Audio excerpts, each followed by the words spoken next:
لیکن عمر بھائی یہ میں آپ سے مخاطب ہوں، وہ اس وقت بھی آدھا لکھا ہوا تھا۔ اچھا، یعنی کہ ابھی بالکل پرفارم کرنے کا وقت آن پہنچا ہے اور ابھی آدھا ڈرامہ، تو یہ تو بتائیے بھائی، آپ جس طرح سے بتا رہے ہیں آپ تو مجھے بھی شش و پنج میں مبتلا کر رہے ہیں۔ جی ہاں بالکل، پرفارمنس کا وقت آ پہنچا ہے اور ڈرامہ ابھی آدھا لکھا گیا ہے۔ اگر ہم اس سے پہلے یہ بات کریں کہ بکرا قسطوں پہ نام جو ہے وہ عمر بھائی کے ذہن میں کیسے آیا، تو اس کے پیچھے کا بیک گراؤنڈ عمر بھائی یہ ہے کہ ایک دن عمر بھائی اخبار پڑھ رہے تھے، کیونکہ عید کا موسم تھا، تو اس میں ایک اشتہار چھپا ہوا تھا کہ اب بکرا قسطوں پر بھی دستیاب ہے۔ تو عمر بھائی کے ذہن میں یہ نام پہلے سے موجود تھا، اور جب سینسر بورڈ نے بین لگایا تو عمر بھائی نے سوچ لیا کہ میں اسی نام سے ڈرامہ بناؤں گا۔ اور وہ جو آدھا ڈرامہ بچا ہوا تھا، وہ جب ڈرامہ اسٹارٹ ہوا، ڈرامے کے اسٹارٹ کا جو پہلے 10 سے 15 منٹ کا انٹرو ہوتا ہے، جب باقی اداکار وہ انٹرو دے رہے تھے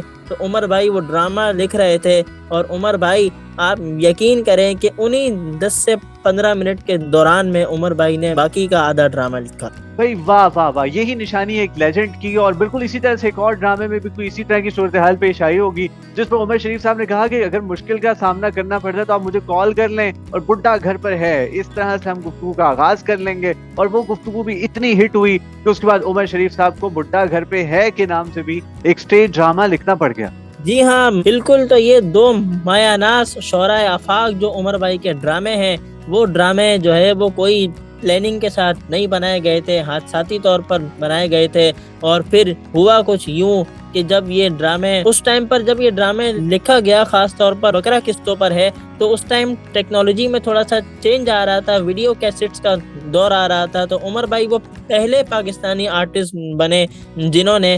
بکرا قسطوں پر ہے ویڈیو کیسٹ کے ساتھ ریلیز کیا تھیٹر ڈرامہ۔ اور پھر دور ایسا آیا کہ دنیا میں ان کی کیسٹ اسمگل ہو کر جانے لگی۔ واہ واہ واہ، کیسٹ سے مجھے گانا یاد آیا، گانے سے مجھے میوزیکل بریک یاد آئی، تو کیا لے لیں؟ میوزیکل بریک بھی لے لیں گے، بات ہو رہی ہے عمر بھائی کی، تو تھوڑا سا جو ہے وہ عمر بھائی بات اس سلسلے میں بھی ہونی چاہیے کہ عمر بھائی اپنے آرٹسٹوں کے ساتھ کیسے تھے تھیٹر پہ۔ عمر بھائی اپنے آرٹسٹوں کے ساتھ تھیٹر پہ مذاق مستی تو کرتے تھے، لیکن جہاں کسی نے تھوڑا بہت معاملہ آگے پیچھے کیا تو اس کو ایک چیز پڑتی تھی جس کا نام ہے چماٹ، اور وہ ریئل والا چماٹ انہیں پڑ جایا کرتا تھا۔ اور بہروز سبزواری صاحب اور جاوید شیخ صاحب تو یہاں تک بتاتے ہیں کہ انہیں جب جو ہے وہ عمر بھائی کی طرف سے تھپڑ رسید کیا گیا تو ان کی حالتیں خراب ہو گئی۔ اسناد، اس کا مطلب کہ عمر نام کے لوگ جو ہیں وہ تھپڑ رسید کرتے تھے، کیا خیال ہے؟ اب آپ بھی ایسے ہیں کیا؟ میں نے تو آپ کی رائے معلوم کرنا چاہیے۔ نہیں، میں تو جن بھی عمر نام کے لوگوں کو جانتا ہوں ان میں سے تو مجھے ایک بھی نہیں ملا جس نے تھپڑ رسید کیا ہو۔ اب عمر شریف صاحب کے بارے میں نے یہ سننے کو ضرور ملا ہے کہ وہ ضرور تھپڑ رسید کر دیا کرتے تھے۔ اور دور ایسا ہوتا تھا کہ عمر بھائی اسکرپٹ وغیرہ لکھنے کے لیے 2-3 دن تک بالکل منظر نامے سے غائب ہو جایا کرتے تھے، اور ان کے جو ڈائریکٹر تھے فرقان حیدر صاحب جو ہیں، وہ اپنے گھر میں عمر شریف صاحب کو جو ہے وہ واش روم میں 2-3 دن کے لیے بند کر دیا کرتے تھے، اور وہ وہاں پر بیٹھ کر اپنا ڈرامہ لکھا کرتے تھے۔ بہت خطرناک حقائق سامنے لے کر آ رہے ہیں، میرا خیال ہے میوزیکل بریک کی جانب بڑھ جانا چاہیے۔ جی ہاں بالکل،